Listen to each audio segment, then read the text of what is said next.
Alors, pour effectivement commencer ce tour d'horizon de la norme juridique et du bien-être animal dans les pays européens, il faut quand même indiquer que la notion de bien-être animal a évidemment évolué avec le temps et surtout que son assimilation par la science juridique a donné lieu, on va le voir, à des acceptions très différentes. Donc, si vous voulez, l'idée ici, en quelque sorte, ça va être de faire un arrêt sur image, d'avoir un peu une vision globale de la manière dont le bien-être animal est appréhendé par le droit. Et puis éventuellement de proposer des pistes, de voir quelles seraient les évolutions souhaitables pour pouvoir améliorer effectivement cette prise en compte du bien-être dans les différentes normes juridiques. Alors il va falloir qu'on commence par comprendre quels sont les liens qui existent entre le droit, le bien-être et l'animal. Et pour cela, il va falloir s'attacher à présenter ce que moi j'ai appelé le triptyque droit, bien-être, animal. Alors, mon parti pris a été ici, pour ce qui est du droit, d'apprendre l'ensemble des normes juridiques nationales. Pourquoi ? Parce qu'on va voir effectivement que selon les pays, il y a différentes manières de prendre en compte le bien-être dans les dispositions. Alors on a des pays qui ont eu recours à la norme juridique suprême, qui est la Constitution, d'autres qui ont intégré la notion et la dimension de bien-être dans des dispositions législatives, et puis on a certains pays qui ont eu recours à d'autres normes qui sont des actes réglementaires. Alors vous verrez que certains pays, les mieux cotés on va dire, ont recours à ces trois sources juridiques. Alors, comme vous pouvez le voir, la Constitution, on a très peu d'États européens qui ont intégré la dimension du bien-être animal et de la protection des animaux. Alors, la protection des animaux figure dans 3 constitutions. Il y a, à l'heure actuelle, un seul État européen qui a intégré également la dimension de bien-être animal. D'accord ? Pour ce qui est des dispositions législatives, alors il va falloir distinguer. On va essayer de passer rapidement puisqu'on a effectivement peu de temps pour ce type de développement. Mais l'idée qu'il faut avoir à l'esprit, c'est qu'on a à peu près dans tous les États européens des législations générales en matière de protection des animaux.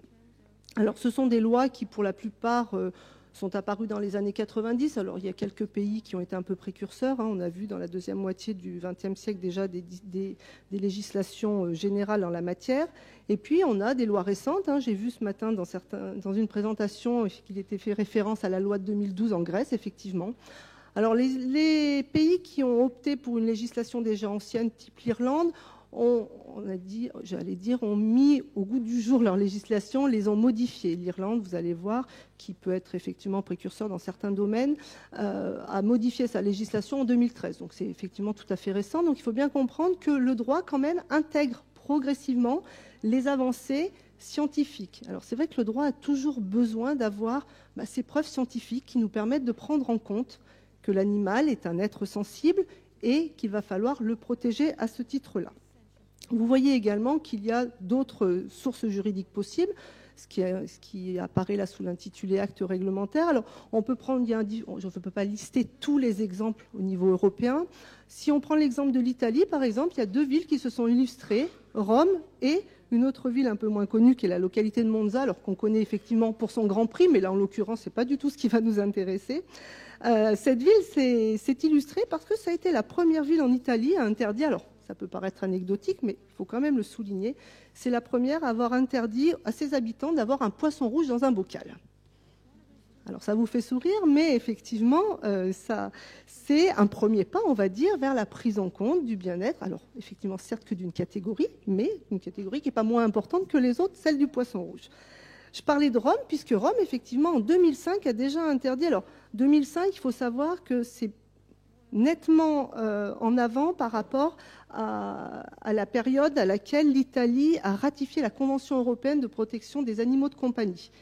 Elle ne l'a ratifiée qu'en 2011. Et en 2005, déjà, Rome interdisait le dégriffage des chats, l'utilisation de colliers électriques, la coupe de la queue et des oreilles des chiens sans nécessité, et imposait également une obligation de promenade quotidienne pour les chiens.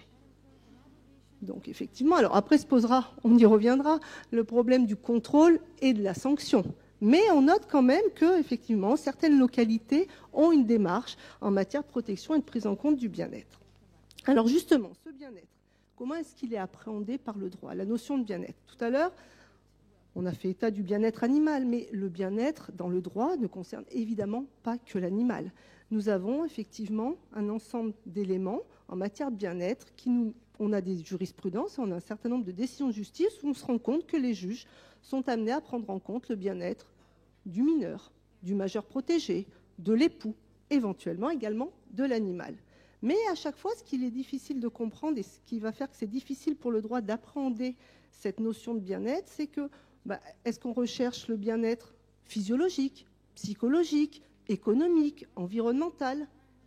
Tous ces éléments font qu'il est compliqué de fixer des dispositions législatives ou autres pour protéger le bien-être animal. Alors, on l'a déjà évoqué à plusieurs reprises ce matin, on le sait, le bien-être animal, c'est une combinaison de facteurs. C'est multifactoriel, ce qui ne facilite pas effectivement la normalisation en la matière.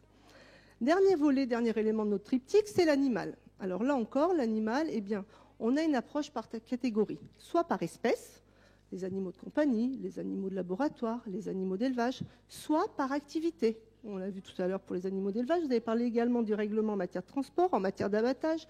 On se doute bien que le bien-être en matière d'élevage ne sera pas le même que celui qui va être recherché au moment de l'abattage. D'ailleurs, on reviendra peut-être sur cette question, mais parler de bien-être au moment de l'abattage, ça laisse quand même un peu songeur. Alors, voyons donc maintenant que nous avons posé nos dimensions, enfin, notre triptyque, comment est-ce que les choses vont pouvoir se dérouler. Alors, je reviens à ces notions de composants du bien-être. On nous a largement expliqué quelles étaient les 5 libertés pour qu'un animal soit en situation de bien-être. Donc, on ne va pas les relire, hein, c'est bon, je crois que ça y est, tout le monde les a intégrées.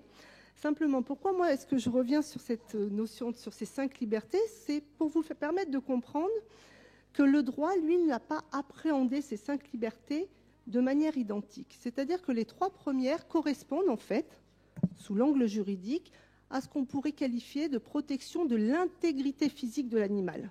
Donc on est bien d'accord, hein. Là on est dans des libertés qui ont comme finalité de protéger cette intégrité physique. Les 2 dernières libertés correspondent en fait à la protection non plus de l'intégrité physique de l'animal, mais à la protection de ce qu'on pourrait qualifier sa qualité de vie. Quand on dit qu'il faut permettre aux animaux d'avoir effectivement des relations sociales avec ses congénères, de ne pas pouvoir éprouver de la peur ou de l'anxiété, on est dans une autre dimension. Pourquoi c'est important de classer en fait ces 5 libertés dans ces 2 volets-là, dans ces 2 composantes du bien-être animal, parce que le droit ne l'appréhende pas de la même manière. Alors, pour la protection de l'intégrité physique. Pour la protection de l'intégrité physique, à l'heure actuelle, vous le voyez, tous les pays européens disposent de mesures en matière d'interdiction d'actes de cruauté à l'égard des animaux.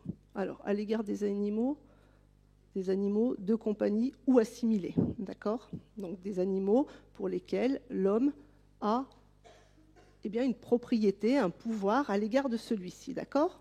Donc là, on a parlé d'actes de cruauté, on parle également, pour ce qui est de la législation française, on a une distinction entre les actes de cruauté et les mauvais traitements.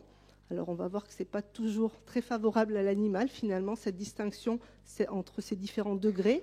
Vous voyez que la différence, c'est que quand on est dans un acte de cruauté, l'auteur de l'acte a une volonté de faire souffrir l'animal, ce qui n'est pas le cas dans le cadre des mauvais traitements.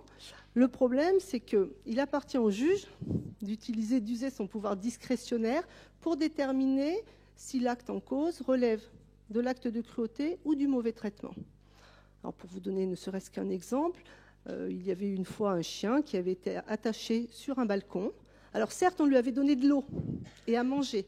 Simplement, il avait été muselé pour ne pas aboyer. Donc un chien dans ces conditions pendant plusieurs jours, vous classeriez-vous cet acte dans l'acte de cruauté, dans le mauvais traitement? Je pense que toutes les personnes présentes auraient tendance à dire c'est un acte de cruauté. Eh bien, en l'occurrence, ça a été qualifié de mauvais traitement. Donc on voit qu'effectivement, cette distinction entre les deux n'est pas toujours très favorable à l'animal. Alors, ce n'est pas le cas dans toutes les législations, c'est le cas en France, d'accord? L'autre problème, c'est qu'il existe effectivement, je viens de vous le dire, des dispositions dans tous les pays qui permettent effectivement de sanctionner les actes de cruauté. Simplement se pose la question de l'effectivité et de la portée de cette réglementation. Je ne vous apprends rien quand je vous montre effectivement, alors là encore, la France se distingue puisqu'on n'applique pas les dispositions pénales en ce qui concerne la corrida et les combats de coqs lorsque nous sommes dans le cadre d'une tradition locale ininterrompue. Il Il y a d'autres pratiques, hein, les courses, là vous voyez à l'image les courses de lévrier, ça se fait beaucoup en Espagne, ça se fait en Angleterre également, qui sont également de nature à porter atteinte au bien-être de l'animal. L'autre dimension, je vous laisse découvrir un petit peu les mesures des sanctions, la hauteur des sanctions qui sont encourues pour les actes de cruauté. Donc je n'ai pas mis effectivement tous les pays européens, j'ai essayé de mettre les deux extrêmes, d'accord, à chaque fois, puis quelques autres pays au milieu. Évidemment, j'ai replacé la France pour que vous puissiez vous rendre compte où se situe la France dans ces sanctions en matière d'actes de cruauté. Alors, c'est vrai qu'honnêtement, si on regarde par exemple la France, on se dit 30 000 € d'amende encourue et une peine d'emprisonnement pouvant aller jusqu'à 2 ans. Mais le problème, c'est ce que je vous disais précédemment, il est extrêmement rare en France qu'il y ait des peines de prison ferme, même dans le cadre d'un acte de cruauté. Alors, on a peut-être tous à l'esprit l'histoire du fameux chat Oscar, le pauvre, qui avait, malgré lui, fait le buzz, puisque une personne l'avait pris et jeté contre un mur, ça avait été filmé et diffusé sur les réseaux sociaux. Donc, effectivement, l'auteur de cet acte-là, lui, avait pris 1 an de prison ferme. Simplement, c'est excessivement rare d'avoir de la prison ferme. Donc, se pose quand même la question de l'effectivité de ces mesures, de ces sanctions. Alors, c'est une chose que de prévoir. Alors, on reviendra également sur la réglementation européenne, parce que vous avez dit tout à l'heure, notamment pour les truies, qu'on était content.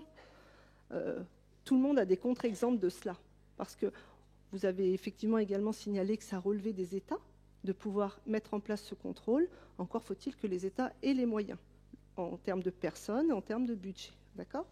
Donc voilà, pour ce qui est de la portée de la réglementation, on voit bien qu'il existe une législation qu'on pourrait qualifier de anti-cruauté dans tous les États européens, elle ne permet pas nécessairement de protéger les animaux contre ces actes-là.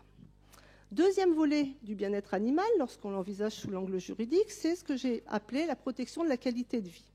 Alors là, je vous rejoins, effectivement, très souvent, la protection de la qualité de vie correspond à la transcription dans les législations nationales des dispositions européennes. C'est ce que vous nous avez expliqué quand vous avez, d'ailleurs très utilement, à mon avis, rappelé la distinction entre directive et règlement.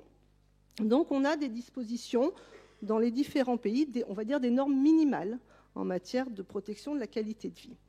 Et là, on a, à côté de ça, certains États qui sont, comme vous l'avez également dit, vous voyez, finalement, on n'avait pas vu nos interventions, mais elles se recoupent finalement assez utilement. On a des États qui vont au-delà. Alors là, c'est pareil, je ne pourrais pas faire une liste exhaustive. On y passerait la journée, voire les 2 jours. Donc je crois qu'il y a d'autres gens qui ont des choses intéressantes à dire. Mais je vous ai donné un petit exemple, enfin, voilà, une petite liste de dispositions nationales qui ont effectivement pour finalité de protéger la qualité de vie des animaux. Alors, il y a différents fondements. Il y a des mesures nationales qui tendent en fait à mettre en place, à solliciter de la part de ceux qui vont être en lien avec l'animal des connaissances à la fois de la biologie de l'animal, de l'éthologie également. Alors, vous avez peut-être déjà tous entendu parler du fameux permis de détention suisse pour pouvoir avoir un chien. Bien, en Suisse, pour pouvoir avoir un chien, effectivement, il faut suivre une formation théorique et pratique qui vous permet de connaître à minima quels sont les besoins de l'animal dont vous allez avoir ensuite la charge. Alors, en Suisse, il y a également, ça on le sait un petit peu moins, mais cette obligation de formation, elle concerne les personnes qui détiennent autre chose que des chiens. Lorsque vous avez plusieurs porcs, plusieurs chevaux, eh bien, il va falloir également suivre une formation, ce qui n'est évidemment pas le cas dans tous les pays européens.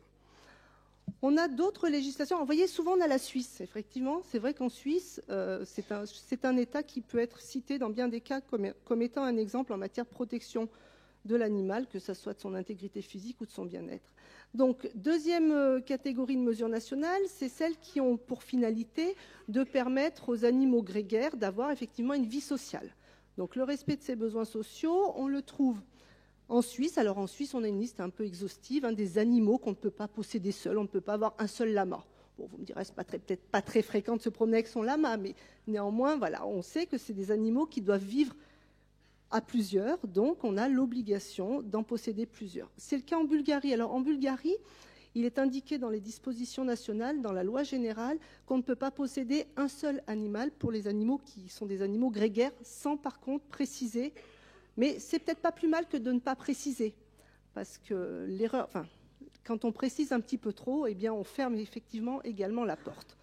On a également d'autres dispositions nationales qui mettent en avant la taille de l'habitat. Alors en France, on sait que quand on a un chien, normalement, on a un arrêté qui nous indique quelle doit être la taille de la niche. Alors c'est également vrai en Bulgarie, là encore, en Suisse également. Alors très souvent, ce sont les chiens et les chats qui sont concernés. Là encore, c'est pour la Suisse, on a une taille minimum d'aquarium quand on va posséder un ou plusieurs poissons, d'accord ? Je vous ai parlé de la promenade à Rome, de la promenade quotidienne obligatoire. Eh bien, dans la loi grecque qui date de 2012, il est également fait état que l'animal doit quotidiennement avoir un exercice physique. Et la Suisse également le précise. Et puis, vous voyez qu'il y a d'autres pays qui se distinguent en interdisant certaines activités. Donc là, je vous ai cité la question de la production de fourrure, des fermes de fourrure, la vente en animalerie, qui est effectivement aussi une spécificité pour Malte, l'interdiction de vente donc, des animaux dans le cadre au sein des animaleries. Donc on voit quand même qu'on a effectivement un certain nombre de pays dans lesquels il y a une volonté de mettre en place des mesures qui vont finalement protéger la qualité de vie de l'animal, mais c'est toujours certaines catégories d'animaux ou certaines activités. Alors là encore, ensuite on va... Voilà. Là encore, pardon, je croyais que ça ne marchait plus. On va avoir ensuite le problème de la portée de notre réglementation. Parce que ces réglementations, elles ont le mérite d'exister. Mais est-ce qu'elles vont avoir effectivement un réel impact, un réel effet ? Vous voyez, là j'ai mis simplement quelques images qui à elles seules illustrent en fait le problème de la portée de cette réglementation, les exceptions. Alors, on est en période de Noël, on entend largement parler de foie gras. Eh bien, effectivement, il y a de nombreux États européens qui ont interdit, effectivement, cette pratique, mais elle reste autorisée dans plusieurs pays. Alors, évidemment, la France, vous le savez, mais l'Espagne, la Hongrie, alors beaucoup de pays de l'Est aussi. La Bulgarie, qui pourtant, on l'a vu dans les mesures précédentes, c'était illustré, mais pour ce qui est du gavage, effectivement, la Bulgarie continue à l'autoriser. La Hongrie, la Roumanie, la Lituanie. Alors, voilà, je ne vais pas faire une liste comme ça, une litanie des pays qui autorisent, mais on est d'accord que le gavage constitue effectivement une pratique douloureuse pour l'animal et que pour l'instant, on n'a pas trouvé de méthode alternative qui permet d'éviter la souffrance endurée par l'animal à ce moment-là. On a parlé également de certains types d'élevage. L'élevage intensif ne correspond pas, même si vous l'avez dit, ce n'est pas blanc et noir. Ce n'est pas nécessairement parce que l'élevage sera un élevage de petite taille que les animaux seront en situation de bien-être. Mais pour autant, la ferme aux 1000 vaches dont on a parlé tout à l'heure, un animal qui ne voit pas, qui de sa vie ne voit pas l'extérieur, on se demande comment il peut être en situation de bien-être. Un animal n'est pas destiné à être enfermé et à vivre toute sa vie sur un sol en béton. D'accord ? Le problème du cirque a été évoqué. Là, c'est pareil. Il faut savoir qu'au sein de l'Union européenne, sur les 28 États membres, il y en a 18 qui ont interdit totalement ou partiellement la présence d'animaux sauvages dans les cirques. Bon, la France encore ne s'illustre pas dans le bon sens, puisqu'on ne fait pas partie effectivement de ces pays qui ont interdit. Alors, il y a des villes dans lesquelles, par arrêtés municipaux, effectivement, les cirques sont interdits, mais ça reste là de la compétence donc du maire. Les contrôles. J'en viens à cette question-là. Tout à l'heure, vous nous disiez que ça relevait effectivement de chaque pays de pouvoir effectuer ces contrôles. La question qui se pose, c'est a-t-on effectivement dans notre disposition, dans notre arsenal juridique, les moyens d'effectuer ces contrôles et ensuite, quelqu'un a oublié d'éteindre son portable. Comme ça, si personne n'avait entendu, 1 minute. Alors, je passe très vite sur ces contrôles, parce que c'est ça qui m'intéresse d'aborder avec vous.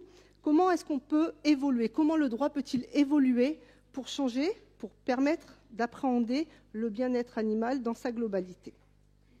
On a tout à l'heure parlé de ces deux notions que sont le bien-être animal et la bientraitance. Alors, je ne reviens pas sur les définitions parce que ça ne présente pas bien d'intérêt puisqu'on les a déjà évoquées ensemble. Moi, ce qui m'intéresse ici, ce qui permettrait au droit d'avoir effectivement un effet positif à l'égard du bien-être animal, c'est effectivement de distinguer ces deux notions.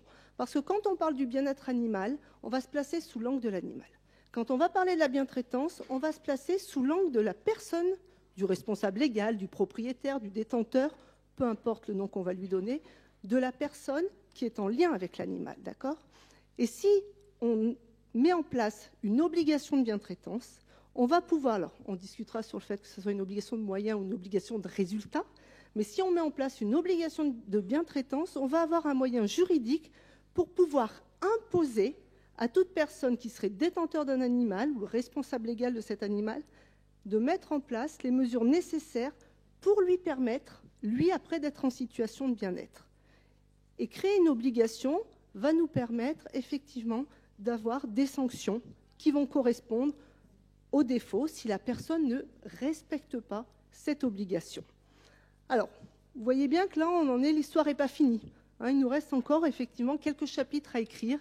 Et pour le droit, effectivement, il va falloir encore continuer, poursuivre. Et c'est pour ça que voilà, la dernière diapo, eh bien, il y a des petits points de suspension parce qu'il va falloir quand même qu'on continue. Et bon, nous sommes nombreux, c'est bien. Il va falloir qu'on continue pour pouvoir transcrire réellement dans le droit la protection de l'animal. Je vous remercie.